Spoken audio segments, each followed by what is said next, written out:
Welcome, Rotarians and guests, to the Rotary Club of York, where our mission is to improve life in the city of York by connecting our club's diverse community leaders through fellowship, action, and service. I am your president, Courtney Piccolo, and as you know, we start off all of our meetings by reciting the four-way test. If you would please join me. Is it the truth? Is it fair to all concerned? Will it build goodwill and better friendships? Will it be beneficial to all concerned? Today, our opening song, God Bless America, and the pledge will be led by Deb Harrison, followed by the invocation with Kelly Gibson and visitor introductions by Julie Parthry.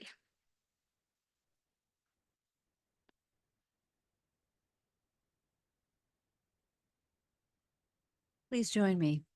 God bless America, land that I love.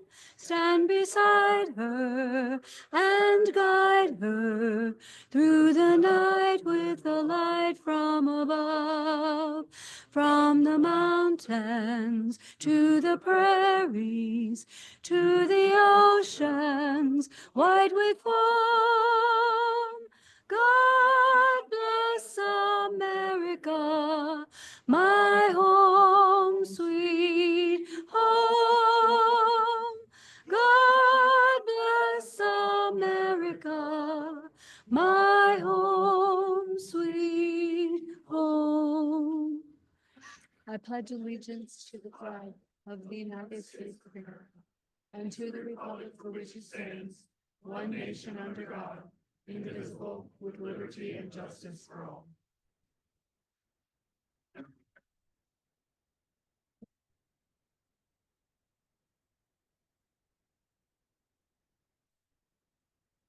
Please prepare yourself for prayer in the manner to which you are accustomed.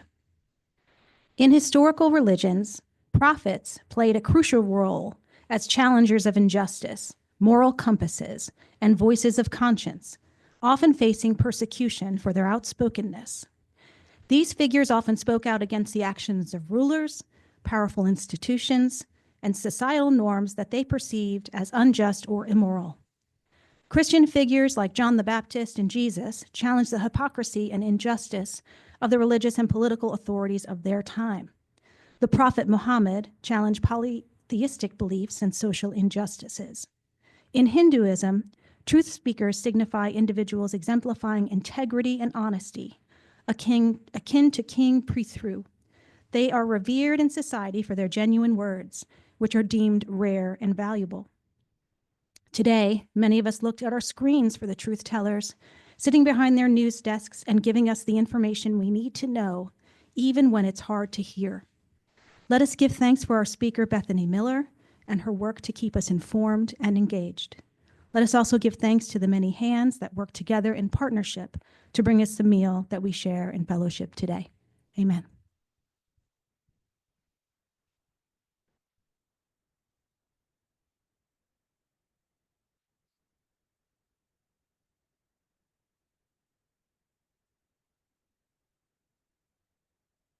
Good afternoon, Rotarians. I'm pleased to be able to announce and introduce our guest for today's meeting. When I call your name, please stand and continue standing until President Courtney has welcomed you. Mamoru Kabadi, Dan Hernandez, Shavane Anderson, Lucille Quartang, Eric Schlosser. Oh, I'm sorry. These are with the Youth Leadership Committee. Valentina Amuzu, also with the Youth Leadership Committee. Rosa Quartang with the Youth Leadership Committee. Shavane Anderson Sr. and Nicole Anderson with the Youth Leadership Committee. Also Christine Nentwig, sorry. Past president of guest of past president and Druck, and Shavane G. Panda, a guest of Thomas Caldegrone.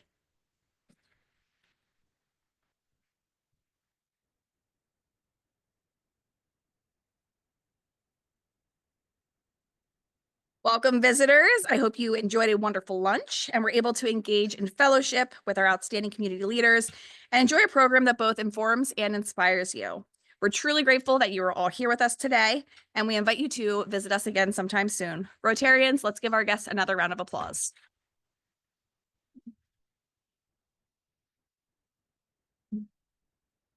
And now for some announcements. It is with a heavy heart that I share the passing of our dear friend and fellow Rotarian, Gordon Fryrick. He was a dedicated member of our Rotary family for 44 years, always embodying the spirit of service above self. Gordon served as our club's president in 1997 to 1998, was a Paul Harris Fellow +4, and had perfect attendance for over 20+ years. Gordon served on many Rotary committees over the years, including Club History, Service Above Self, Invocation, and the Program Committee. A funeral service for Gordon will be held this Thursday at 11 a.m. at Temple Beth Israel. At this time, I would ask that we have a moment of silence to remember Gordon.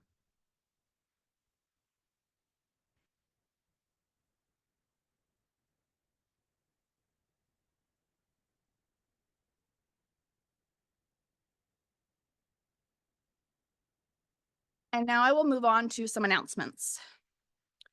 The Membership Recruitment Committee meets immediately following this meeting today in the terrace room.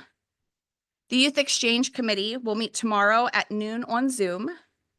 The Youth Literacy Committee will meet on March 28th at 10 a.m. on Teams. The Student Education Committee will meet on April 1st, no fooling, at 8 a.m. on Zoom. Thank you for the laughs. The Fundraising Committee will meet on April 2nd at 11 a.m. here at the Country Club.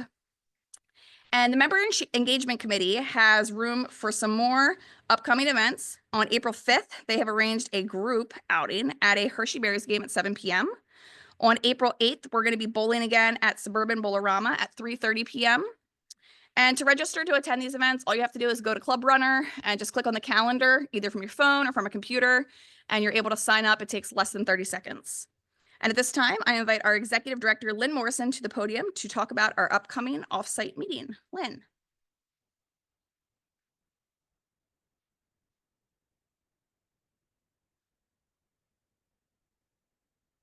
So today, I was just sure it was going to be spring.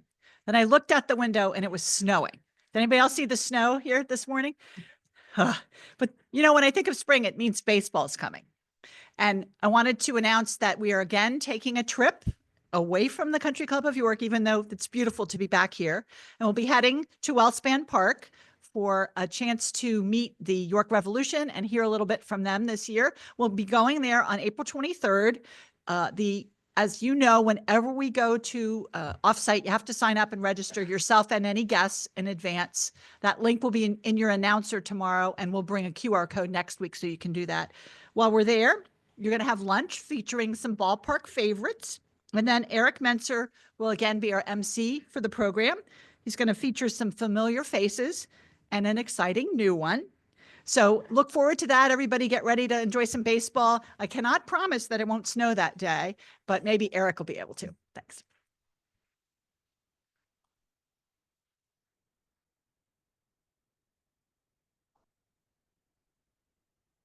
And now I invite Madeline Torres Acasio to the podium along with our students of the month.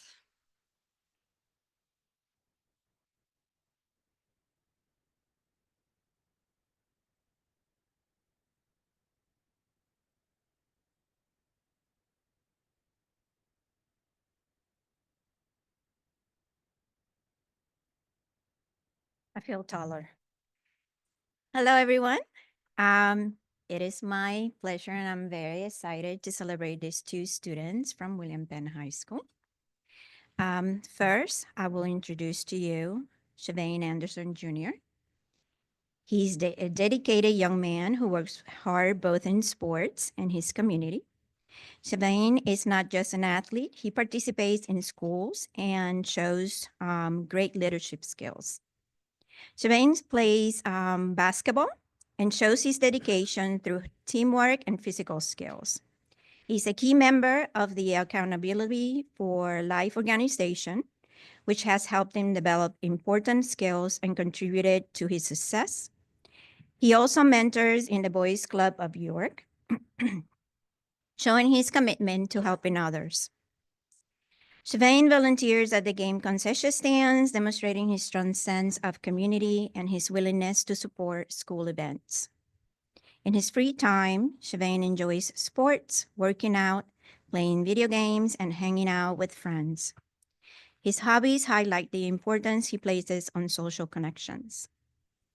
Shavane's hard work has earned him several awards, including Student of the Month, Perfect Attendance, and awards from both AFL program and the BYC, confirming his positive contributions.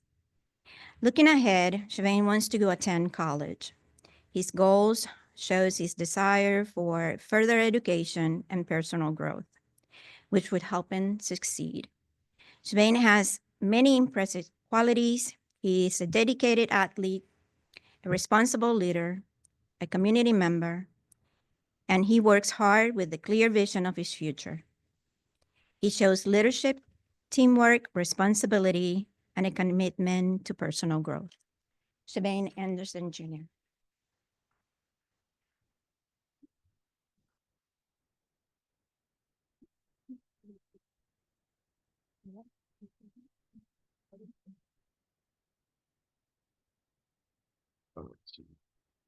I'm a little nervous.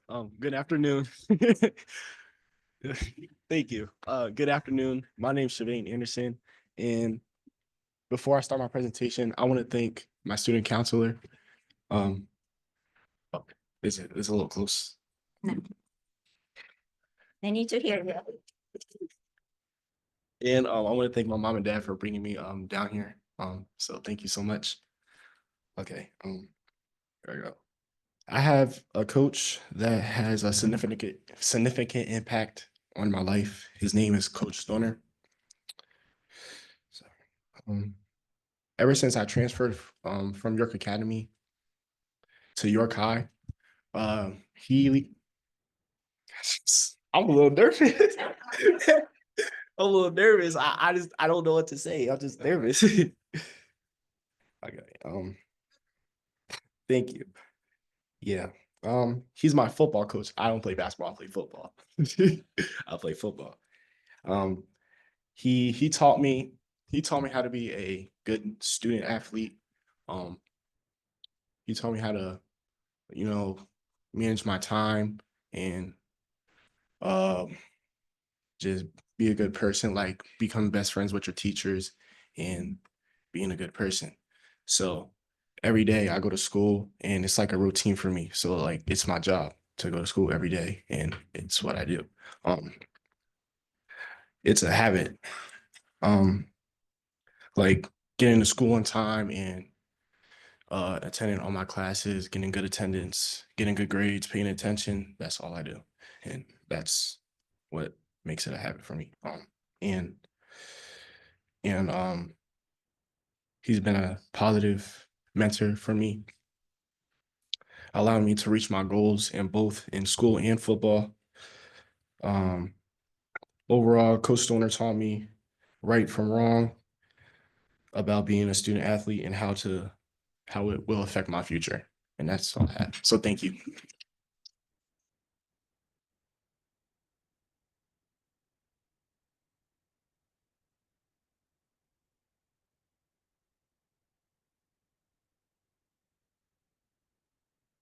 Now, I'm equally excited to present to you this young woman, Lucille Huertang. Lucille is a well-rounded and driven individual who excels in many areas of her life. Lucille has a variety of interests and demonstrates dedication in all her endeavors.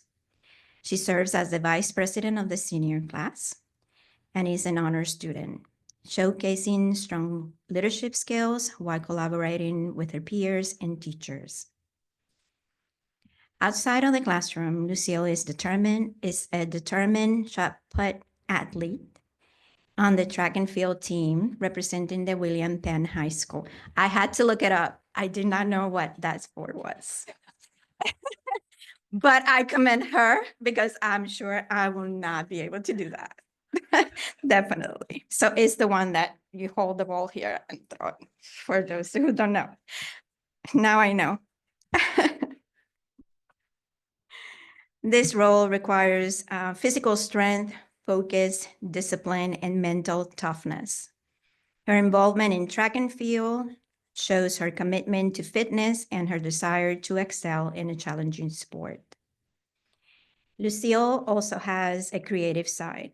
She will perform in the upcoming school musical Cinderella, April 4th and 5th at the high school auditorium, so everyone is invited.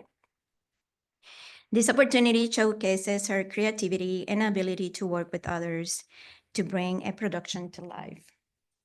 In addition to her academic and extracurricular activities, Lucille enjoys hobbies that enrich her mind and spirit. She likes listening to music, journaling, and reading. She also values spending time with her family, which help her stay connected and supported. Looking ahead, Lucille has big career goals. She plans to attend college to study either psychology, sociology, or criminology. All ologies. Okay? This shows her deep interest in understanding human behavior, society, and the justice system.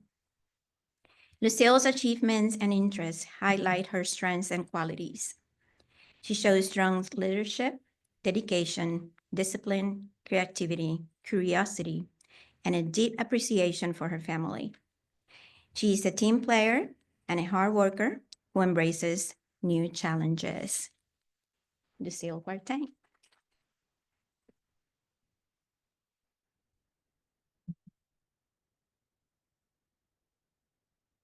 Before I start, I would like to thank my mom and my sister because for them, I wouldn't have the dedication to be here to stand in front of you all. So I just want to say thank you to them.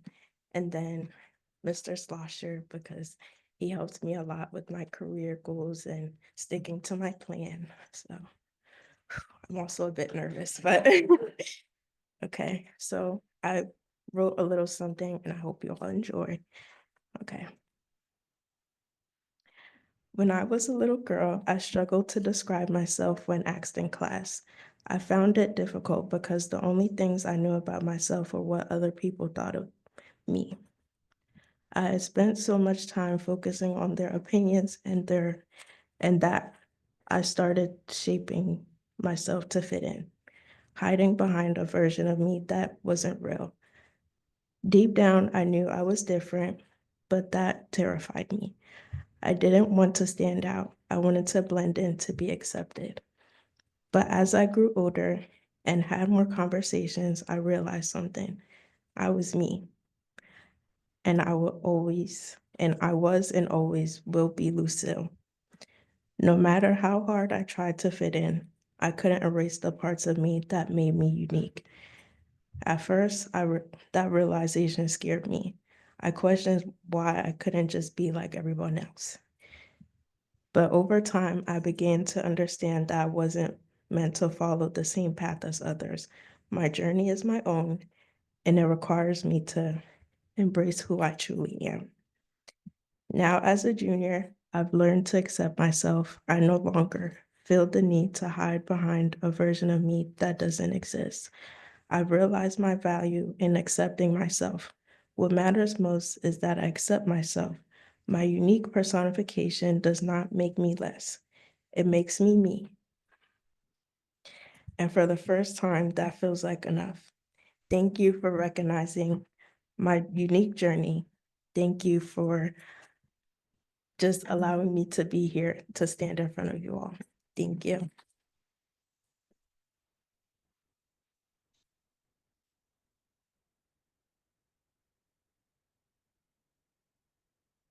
Congratulations to our students today. Keep striving for excellence and making a positive impact. We are proud to celebrate your achievements. How about another round of applause for our Students of the Month? Thank you. And now I invite past President Andruck to the podium to introduce our program for today.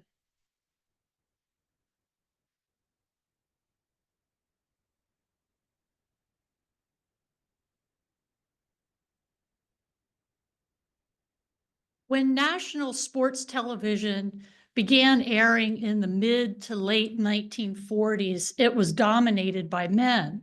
That trend continued for almost 3 decades, and it wasn't until the 1970s that a female played a prominent role in network sports broadcasting. That female was Phyllis George. After being crowned Miss America in 1971, Phyllis joined CBS as a sportscaster in 1974. The following year, she was promoted to the cast of the NFL Today, becoming one of the first women to have a prominent role in television sports coverage. Today, we welcome our hometown hero, professional journalist, and WGAL's first female sports director, Bethany Miller. On the heels of National Girls and Women in Sports Day, fresh from her first Super Bowl coverage and last weekend's wrestling championship in Philly, and in the midst of March Madness, she's a road warrior. Today is an opportune time to feature sports.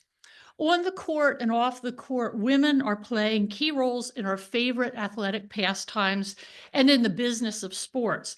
For the first time since the NCAA Women's Championship started in 1982, last year's women's basketball final drew more spectators than the men's, almost 19 million compared to 14 million.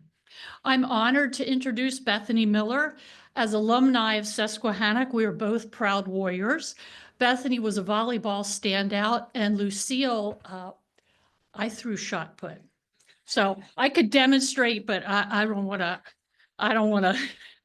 go there.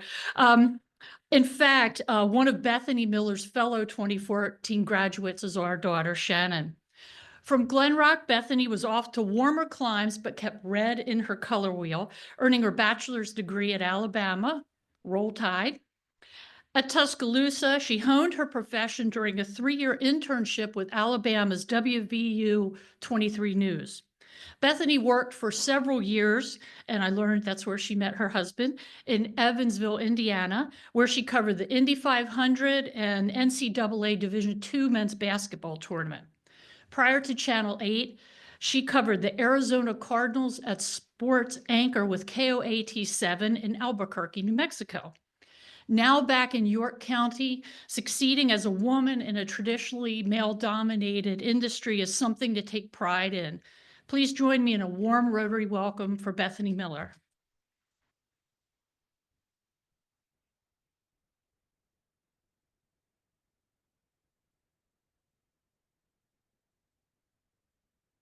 Thank you, Anne. That was very nice. And also, she failed to mention when she asked me to speak that this is the largest Rotary Club in the state of Pennsylvania. So I am also nervous. So let's take this with a grain of salt.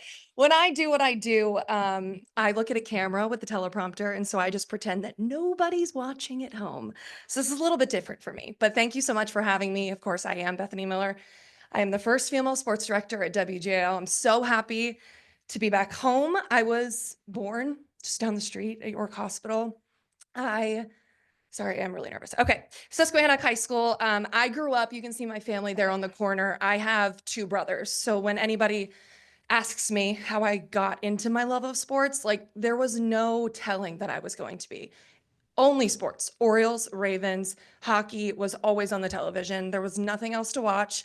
And if I tried to change the channel, I would get yelled at. So I had to embrace it. I grew up playing softball. I was a competitive cheerleader for 10 years. And then I found my love of volleyball when I entered into Susquehannock Middle School and high school. So really cultivated my love of sports. And I always joke that not only was sports on the TV, but all our vacations were also centered around sports, baseball tournaments, volleyball tournaments. So it was just ingrained in my family and it was ingrained in everything I do. But the really big thing that happened to me when I was younger, I don't know if anybody else used to go, but in Williamsport, Pennsylvania, there's this thing called the Little League World Series. I come from a baseball family, and so we would go every single summer, and we would go with family friends, and we would just have such a great time watching baseball and really just enjoying everything. And while we were there at the Hampton Inn in Williamsport, Pennsylvania, we were down in the lobby watching SportsCenter of all things, and who walks in from through the lobby to go to her hotel room? None other than Erin Andrews. I think my brother had a stroke. We all sort of gasped. This was really early in her career and she was such a big name. And I just remember how kind she was. She actually came over, sat there, watched SportsCenter with us, which I thought was absolutely incredible. And so I was like, I want to be you. And that was sort of the cultivation of my early career and wanting to be who that was and somebody who was breaking the glass ceiling and really in this male-dominated sport. So my chance encounter with Erin Andrews really sparked something in me. And so I graduated Susquehannock High School in 2014 with a singular focus in going to the University of Alabama. Only school I applied to, only school I got into. People ask me all the time, why Alabama? I tell them 2 things. I wish it was better, I promise. I wanted really good football, and I did not want to see a flake of snow ever again whilst in college. It's a true story. The University of Alabama, I figured when I went down with what I wanted to do in sports broadcasting, what better place to be than a university that has ESPN on their campus nearly every single week. You can see there the college game day set that we got to tour. And I don't know if a lot of you know, but Reese Davis, who is the host of College Game Day, also went to the University of Alabama. So it was really centric in journalism, and it really cultivated even more my love for sports. And I still, bleed crimson to this day.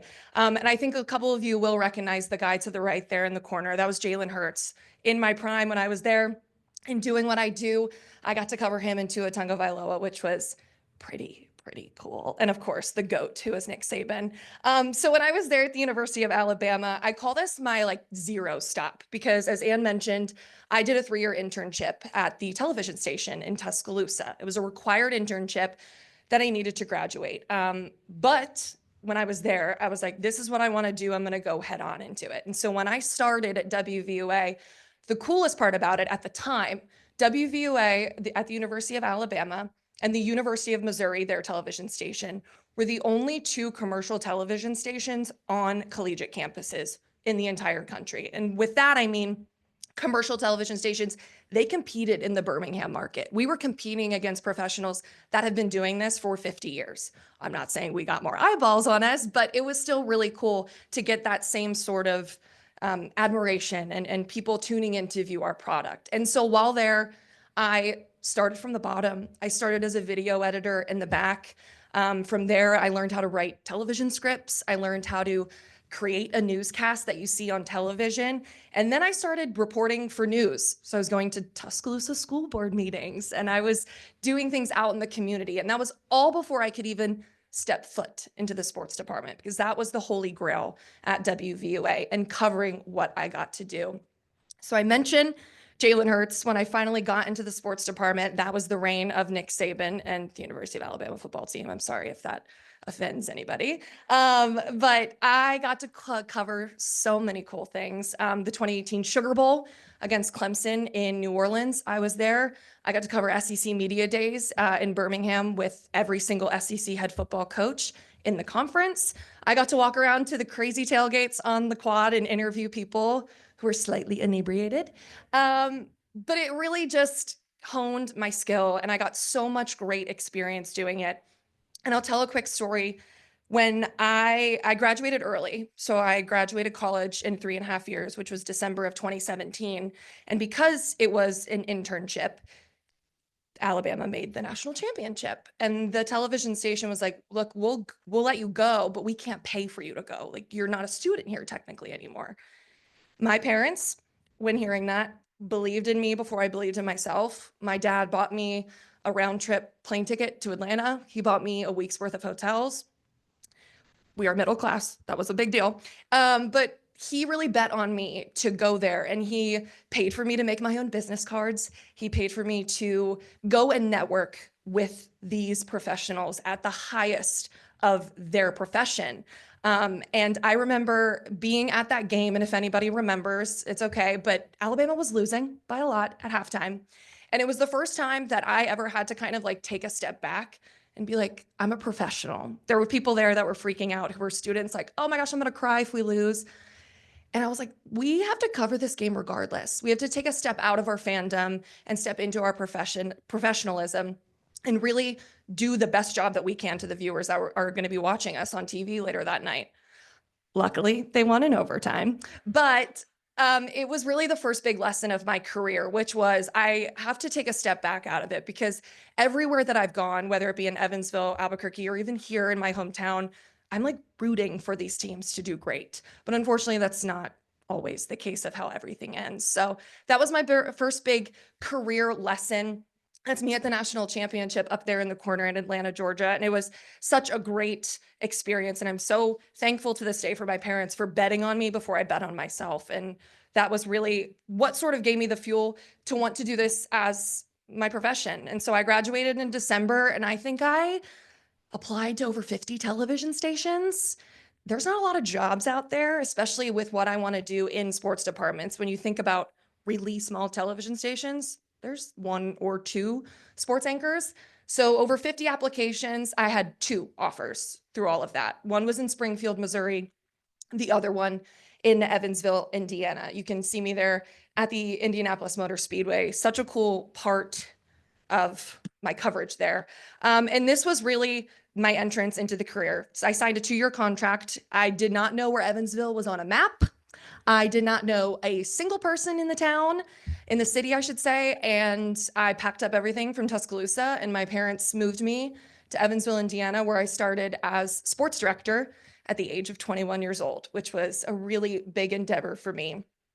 There is a Division I university at the time. It was the University of Evansville. University of Southern Indiana was Division II at the time. But as you can tell, we also did cover a lot of University of Kentucky. There was a lot of UK fans, Louisville fans at that time as well, Tyler Harrow down there. But Evansville was very high school centric. It reminds me a lot of this community in York. And the level and caliber of athletes that we have here in our region. And so it was very big. High school football is king there. And I got to cover so many incredible athletes, especially at Lucas Oil Stadium. There was the state championships. That's where it was held. So 2 years of really having the time of my life. I really kind of dove headfirst into the role, even though I didn't know anybody, and really enjoyed my time. You might recognize the guy down there in the lower right. Don Mattingly is from Evansville, Indiana. So he was a connection I still have to this day. He would have a Night of Dreams event. He would bring his friends. I interviewed Jim Edmonds. I interviewed a lot of other people. And just bringing and giving back to his community was really a big thing. But then after 2 years, when I was in Evansville, Indiana, the coronavirus hit. And if anybody remembers how that time was, I remember sitting at my desk watching the state championship basketball tournament in Kentucky completely shut her down. Athletes walking off the court crying because they knew and didn't really know what was to come with their careers and what was happening in the world. And so it was a really scary time, obviously for journalists, for everybody in the communities around the world. I got a call from my news director because there were no sports to cover. I was like, what's next for me? I hope I'm not getting fired. He called me and was like, would you like to be the 4 o'clock news anchor? We had an opening, and so I took it head first. So when you watch WGAL at 4 o'clock, that's what I was doing at 14 News in Evansville, Indiana. It was a really scary time, and it was, nobody really knew what was happening, but we of course tried to give the most up-to-date and factual information that we could. And it was a really big learning point in my career too, to hone my skills and sort of step out of the sports world and say, okay, this is what's happening. And I had a duty to our viewers at the time. And so that was a really cool thing that I was able to do. I also started, because my love of sports, and it was sort of a spinoff of what Scott Van Pelt did on SportsCenter at the time, because there was no sports to watch. There was no sports to cover. Nothing was really happening in the world. And so I created Senior Send-Off. And so I asked the community that I was in at the time to send me the seniors. We covered parts of Kentucky, Illinois, and Indiana. Send me their pictures, send me their accolades, send me what they've done in their sports careers leading up to that, because they weren't going to get a senior season. I had over 300 submissions. And so it was a really cool thing for me to give back to the community that I served and feature these athletes every night on the 10 o'clock news, and what they were able to do during their career. So it was something that I could do to kind of give honor to those athletes at the time, since they did not have the senior season that they wanted. After 3 years in Evansville, Indiana, I went to Albuquerque, New Mexico, and came out of the blue. My contract was up. I posted my reel, which is sort of what my work is, kind of a mashup of 2 minutes of what my best work, on YouTube, and I got the job offer 3 days later. This was also in the midst sort of the pandemic. This was May 2021. And so we moved to New Mexico, which was pretty shuttered still at the time. As that is a picture I took of the mountains. That's actually what it looks like. It's absolutely beautiful there. You should go. But it was really cool. I went as the weekend sports anchor, and I really wanted to immerse myself in the culture. It is, when people think Albuquerque, you think Breaking Bad, right? I got to meet them. They're really cool people. That they were doing their mezcal a couple years ago, but it was great. They're also known for their hot air balloon festival, which was also pretty incredible. There, I got to cover the University of New Mexico. If we're watching the NCAA tournament, they had made the round of 32. So Division I university there. The Albuquerque Isotopes are the AAA affiliate of the Colorado Rockies. So I got to cover a lot of guys early in their career making it up to the major league. And of course, Ann also said, I did get to cover the Rams and the Arizona Cardinals. We were the preseason television station for those teams. And so I got to go to LA and interview Sean McVay, and I got to go to Phoenix and cover the Arizona Cardinals, which was a really cool experience. And what's even greater about my journey at KOAT, they brought back a sports department. They didn't have one for 7 years. And when I got the call to take this job, I was like, why are you bringing back a sports department in the middle of the coronavirus pandemic? Because at the time, there was no sports to do, and a lot of people were cutting their departments, still are to this day, because everything was going virtual, and they found out different avenues that they could do to get that product. And the news director at the time said, because it's important. And I knew automatically that I was going to go, because sports is such an integral part of a community. It brings people together. You celebrate the highs, you celebrate the lows, and you really enjoy the moment, whether you're at high school football, basketball, at a track meet, or beyond. I was there for 2.5 to 3 years. I was the New Mexico Sports Reporter of the Year for 3 straight years. We also were the best sports show for 3 straight years. And so we brought it back and we immediately made an impact in the community. And so it was such a really cool time in my career to do that. And a little bit more of what I did. I rode in a helicopter for the first time. We had a helicopter at our station. That was really scary, but I did it. I also traveled to Las Vegas a lot. So the University of New Mexico is in the Mountain West Conference. They had a lot of their tournaments there. You can see in the top right, basketball. They also held media days for football there as well. But it was a really important time in my career. I really bet on myself because I'm sure you're sensing a theme right now. I moved to Alabama. I didn't know anybody. I moved to Evansville. I didn't know anybody.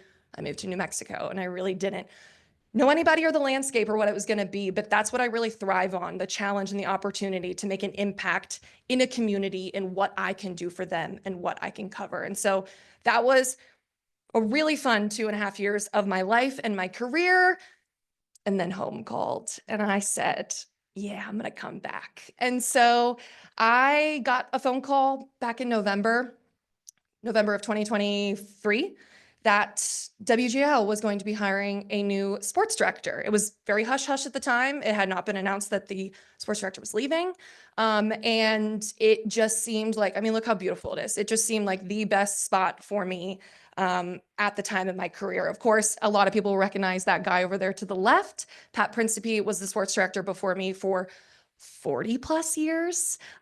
His dedication to not only the station, but to the community was absolutely unmatched. He was a fantastic mentor in bringing me here to the station. That was our last assignment together at the Penn State Blue-White game last year. And I put all of these pictures up here for a reason, because this is all I got to do in the first 2-3 months of my tenure in Lancaster in the Susquehanna Valley. Penn State, the Hershey Bears won the Calder Cup championship for the 2nd year in a row. I got to cover Baltimore Orioles opening day. I did shed a tear. The U.S. Women's Open in Lancaster, which was absolutely incredible. And I did get to an MC an event with Coach K as the speaker. Very nice guy. But all of these opportunities were awarded to me within the first 3 months. And I think it really speaks to how immersive and how much of a melting pot the Susquehanna Valley is. You think of York, of course, but you also have Lancaster and you have Harrisburg and beyond. And with that becomes all this different fandoms. Of course, you've heard me say I'm an Orioles fan. We have Phillies fans, I'm sure, in the building. We might also have a couple Pirates fans as well, too.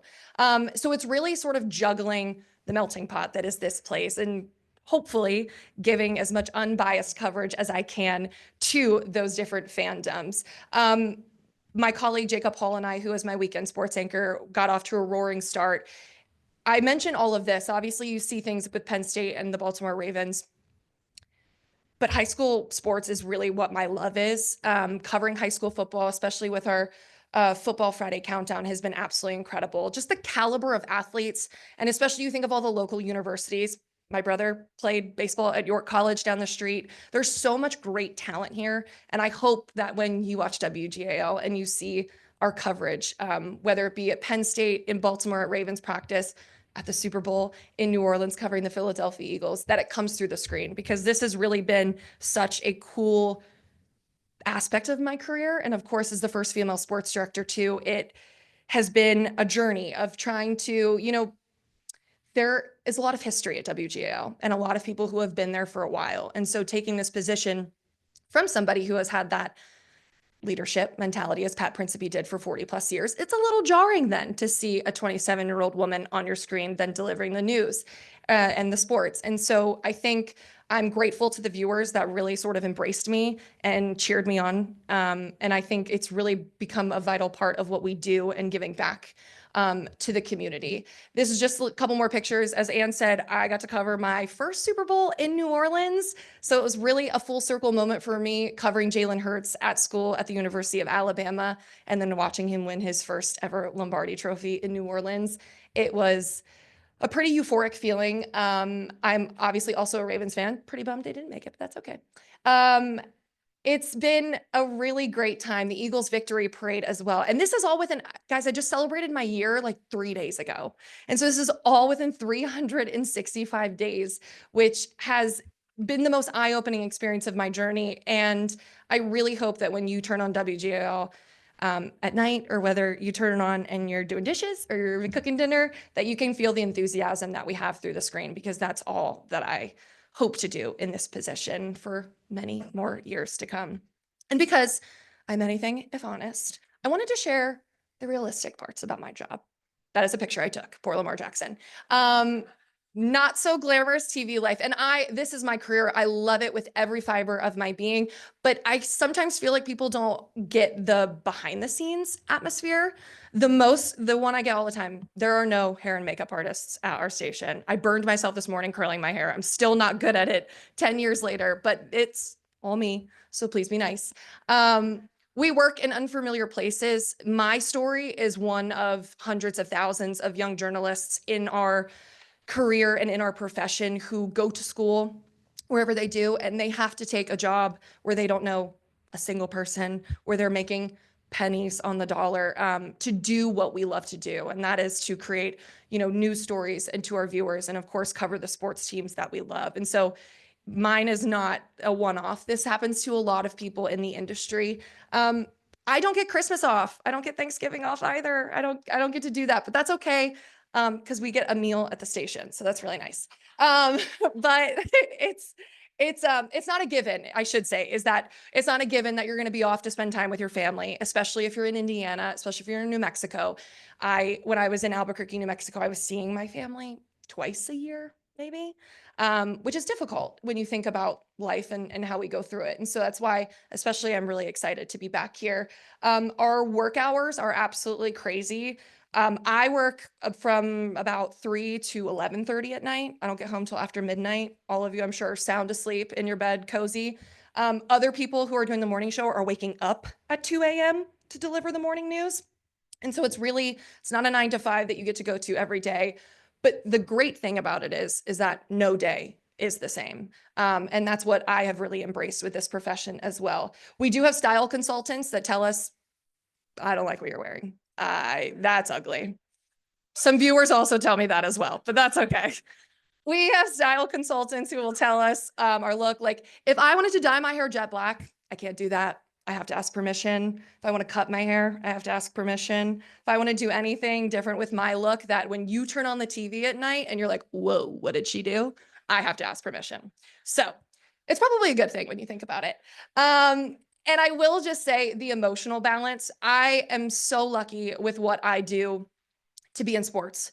And so when I think of the emotional balance, I think of maybe going to a Ravens game and Lamar Jackson looks like that afterwards. He loses the game. Or I go to the state championships on Friday and the team that we're covering loses. That's sort of the emotional balance for me in the sports side of things. I don't want to stick a microphone in a kid who's crying's face because he did not win a state championship. But unfortunately, it is my job and I have to do that. My other colleagues who are doing news are having to cover coronavirus, shootings, they're having to cover the political landscape. And they're also still people at home too that have to go home to families and have to sort of compartmentalize what they do. And so I really think the emotional balance is maybe somewhat, some people don't understand. I'll say when I was in Evansville doing the 4 o'clock news during the coronavirus pandemic, I was the only reporter at the station when the insurrection happened. So I had to cover the insurrection, and then I had to do 3 minutes of sports later that night. And so it was very a high-low thing. And I don't want to do that. I want to do sports. I want to cover what I do. And so those are my behind the scenes things. But it just always makes me laugh when people ask me if I have a makeup artist. I wish.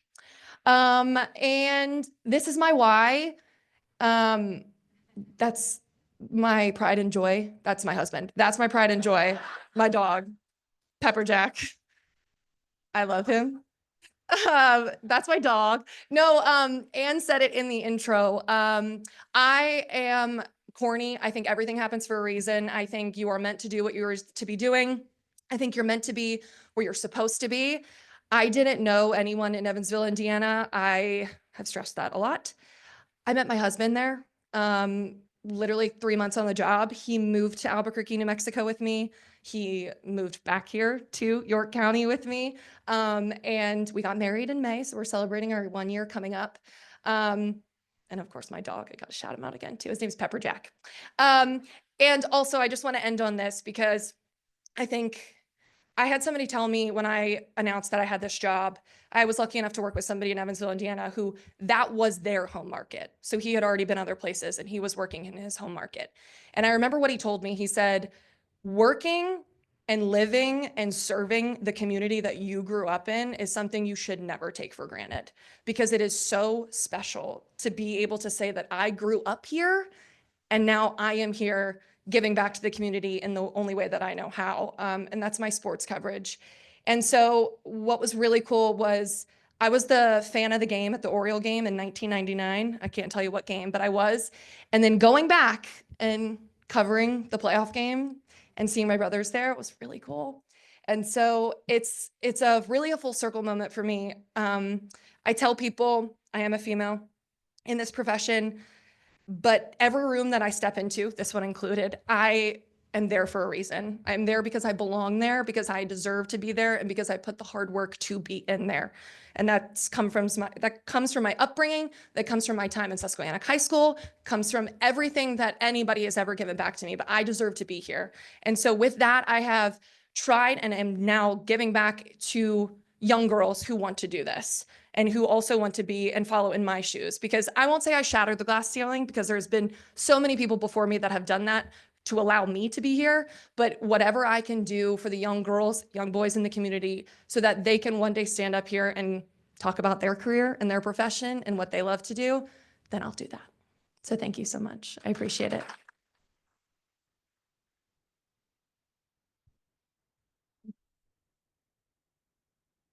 And any questions, I would love to, I know I already gave you the realistic side of the business, but I would love to answer any questions anybody has. Maybe, possibly. Throw me a bone.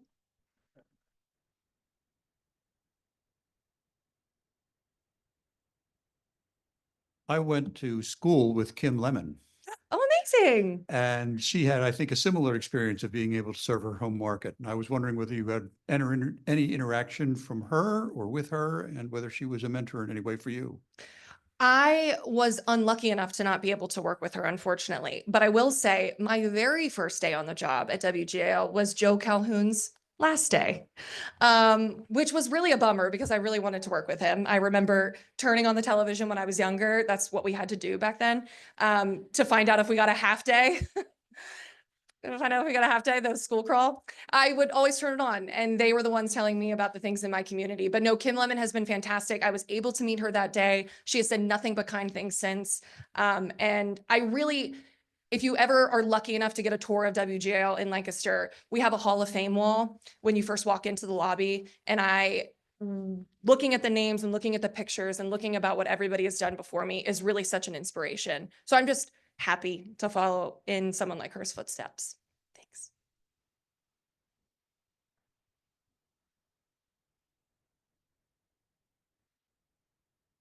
Some other female commentators that have influenced me.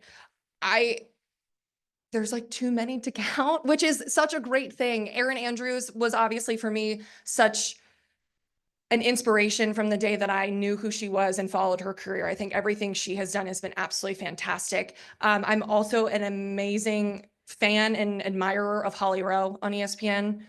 I think what she has done, especially within the female sports landscape, she covers obviously the NCAA tournament last year. She's a big commentator for that.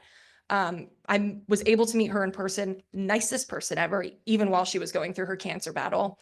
And another one would be Maria Taylor. She has been absolutely incredible from her move. She was obviously with College Game Day and then went to NBC, and watching her shift. I think sometimes people don't understand going from maybe a College Game Day show to shifting to, Sunday Night Football on NBC. It's a big change for somebody like that in the profession who's maybe spent a lot of years honing in on one certain sport or one certain level of that sport. And so I thought what she has done and what she continues to do has been absolutely fantastic. Thanks. We've seen that print journalism has been really taking it on the chin from social media and internet sources. How do you see the future of your broadcasting profession shaking out? I will say the coronavirus pandemic, whilst it was obviously awful, it did kind of give us this sort of mindset that sports is important and what we do is important. I remember feeling at the time like, oh, okay, what am I supposed to do to give me joy? Because that's my joy, is watching sports and watching these stories. And so I think that is one thing we've learned. I don't think obviously it can ever go away. You think of ESPN and the network television that we have. Unfortunately, you have seen stations around the country continue to cut positions, especially within sports. I know a colleague of mine who was just in Memphis, Tennessee, her 3-person sports department was just cut down to 1 person.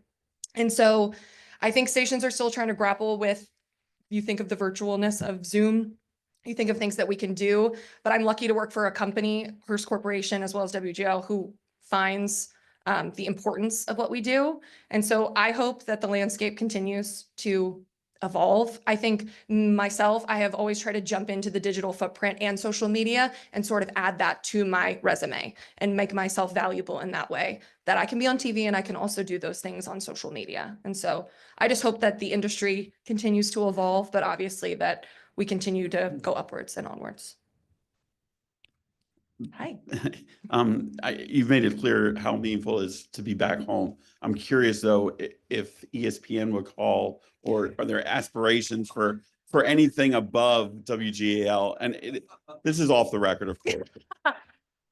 I think this is being filmed. No, of course. I will say from going from Evansville to Albuquerque and beyond, I've always moved to move because I was like, I want to go off and I want to have all these different opportunities. This is the first time in my career where I'm like, I could be here. I'm happy. My colleagues, I told Lori Burkholder and Jerry, I was like, I'm going to tell them all you're insufferable. They're the nicest people I have ever worked with. We have fun in the newsroom, and I really enjoy my time. But if ESPN were to call, I think I would have to do what is, in my career. And I think if you would have asked me 5 years ago, if you still ask me today, being on a network is my dream job. But I'm excited to see, you still got me for 2 more years at least here. I'm excited to see what we can grow and what we can learn and what we can do within the Susquehanna Valley. But thank you for manifesting that, Doug. Appreciate that. Hey, Bethany, we are so thrilled that you're here. Great Thank job you. today. You're inspiring, and we're so proud of you. We're so proud of our hometown girl. Thank you. Good job. And so, you've done a lot in your short career. I mean, you've done a lot. You've lived a career almost in the few years since you've graduated college. But what would you tell today's self, to that first self that was starting out right after college? What advice would you give her? Oh, she was so scared. I would tell my past self to kind of put on blinders a little bit, because I think, especially in the profession that we do, being on television, people think that they can say whatever they want to you. But I also do think that being a female in my profession, I have a lot of people still to this day. I wish I could tell you that I don't, but I still get so many people who don't think that I can do what a man can do. I'm here to tell you I can. And sometimes I can do it better, most of the times. But thank you. Thank you. No, I would just tell her to keep on. As I said, I think everything happens for a reason, and I am here today because of the decisions I've made. I would not take one of them back. I would just give her a pat on the back and tell her that she's going to be really happy one day.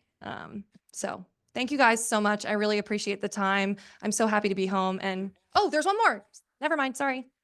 Oh, I you're know. gonna regret doing that. He's going to start watching So- Channel 27. Oh, Sorry. no. Kidding. So I am curious, as a local personality and a public persona, being in your home community where there's been some controversy about your high school mascot. I am curious, how do you grapple with something like that? Maybe you have opinions, but you're not able to talk about them. It's really a current topic. So I was just curious about how you work with something like that. I know you were wrapping up, and I thought, oh, that was good Should have. timing, Just kidding. but- No, I do. When that controversy was going on, I was not living here at the time. I was in New Mexico, in Albuquerque. I remember it happening. I remember literally getting on my phone on social media and seeing my high school make network news, which I thought was pretty crazy at the time. I will say yes, because I am a public figure and I serve the community that I work in. I do not make opinions of mine like that public, like I would for politics or anything like that. But yeah, you really cornered me on this one. Yeah, I can't have an opinion. I'm so sorry. Proud graduate, I cannot have an opinion. Thank you for asking. Thank you.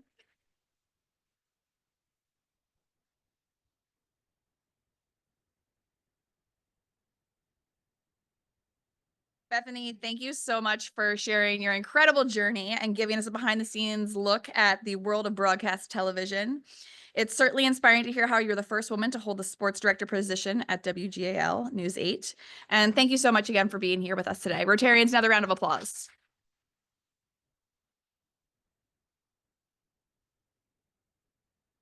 As you all know, instead of giving the speakers a gift, we purchase a book and we ask them to sign the book plate and we donate it locally.